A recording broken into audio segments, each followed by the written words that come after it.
Welcome back to another video.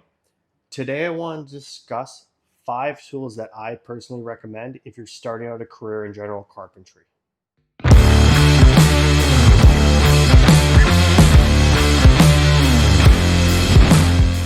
So as I've mentioned in some of my previous videos, I am a general carpenter by trade, and I want to make a video today just kind of setting out some of the 5 tools that I would recommend you picking up to start out a career in this.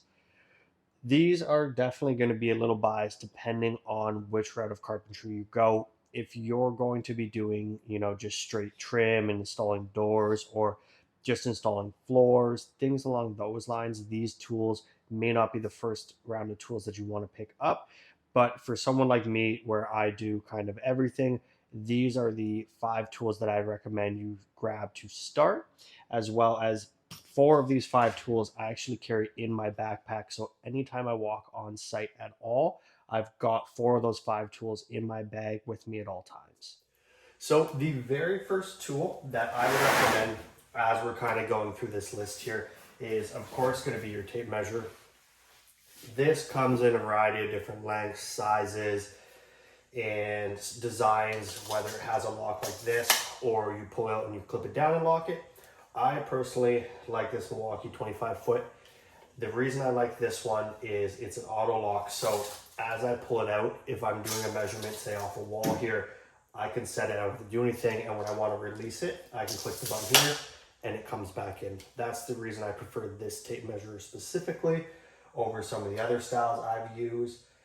But again, when it comes to a tape measure, it's going to be dependent on your needs. If you need something a little bit smaller, a little bit bigger, or the length that you're going to need. 25 feet for me is pretty good. I really don't go kind of towards that. Most of the stuff I'm going to be measuring out is, islands or runs for kitchen cabinets. So maybe 10, 15 feet at max most of the time. So the second tool that I would recommend is going to be a hammer. So I personally have 2 hammers I carry with me. I have my actual framing hammer. And then I have a cheaper fiberglass hammer here. So if I'm doing demo, I'm smashing stuff, I don't like to use my framing hammer because I really don't want to destroy it. So I carry this hammer with me just for demo purposes, things along those lines. And then if I need my framing hammer, I do carry that with me too. So these are 2 cheaper hammers. There's a very, very wide variety when it comes to price for framing hammers. This one I think was about $65. You can go up to about $300 to $400 for a framing hammer. Starting out, I wouldn't recommend anything super expensive. If you are just, again, doing framing, that's where you're going to want to invest the money into a nicer framing hammer for sure. I don't do a lot of actual outside framing, anything like that, so this does well for me. Same with the cheap fiberglass one. This is probably a $15 hammer. It's a Stanley. So it's just something that's lightweight that I can use for doing demo. The next item here, item 3 on my list, is screwdrivers. So I have a variety of different size screwdrivers, different heads, different shapes, different sizes. So you can definitely do something like this, which is just an adjustable screwdriver. You get a bunch of different bits to kind of start out with.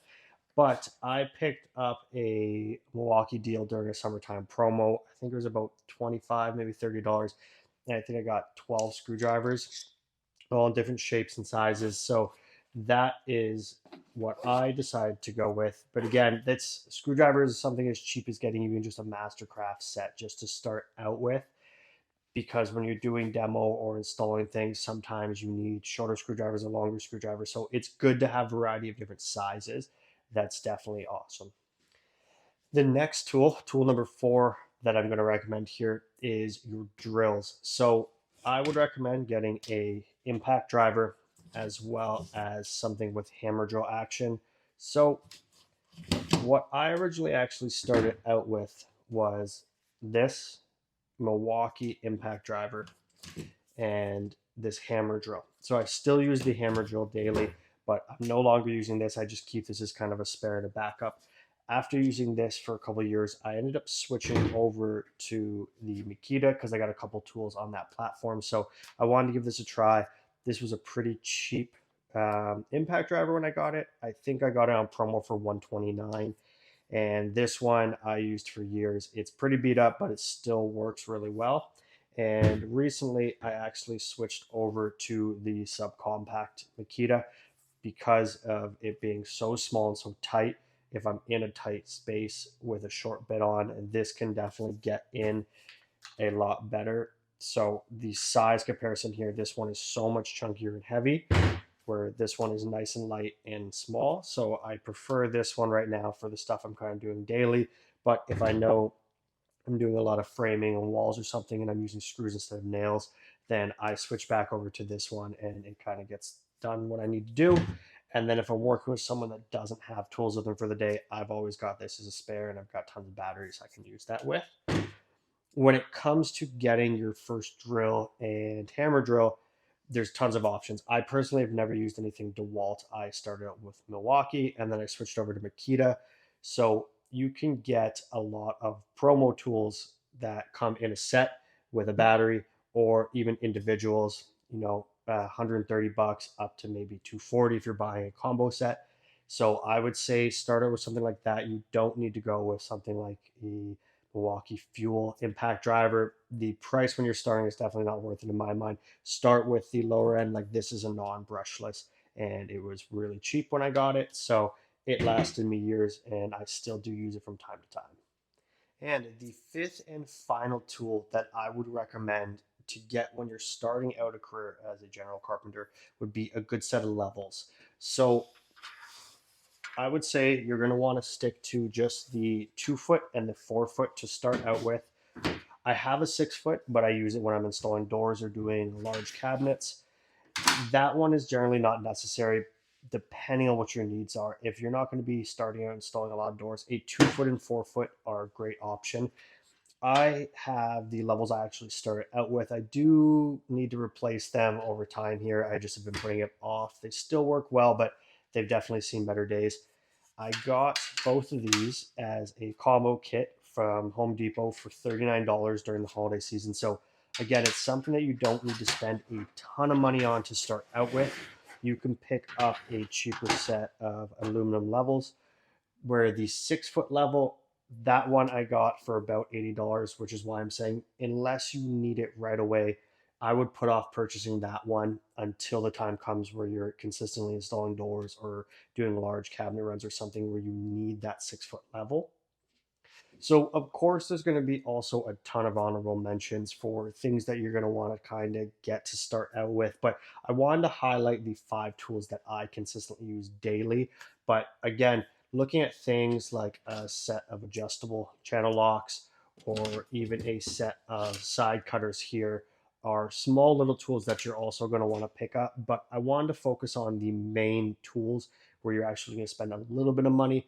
Same thing when it comes to small pry bars. They're always good to kind of have in your bag with you, or even a set of electrical strippers. If you're doing a lot of demo, you're removing lights and you want to cut some of the wire back and put some barrettes on it just to get it out of your way. It's always good to have a set of those. So for me, these 5 tools are tools that I carry daily. Like I said, 4 out of the 5 are inside of my backpack. So I just grab my bag and I can go on site to do pretty much anything. And most of the time, I'm good with what I just have to start out with here. And then I can grab the other tools as I need them. So again, depending on what your specialty is going to be with the general carpentry, that's where these 5 tools may shift a little bit for you. But for someone that does kind of a bit of everything like me, these are great tools to start out with. So if you work in the trades and you have different recommendation for 5 tools that you think you should be starting out with as your first purchases, leave me a comment, like, and subscribe. Thanks for watching.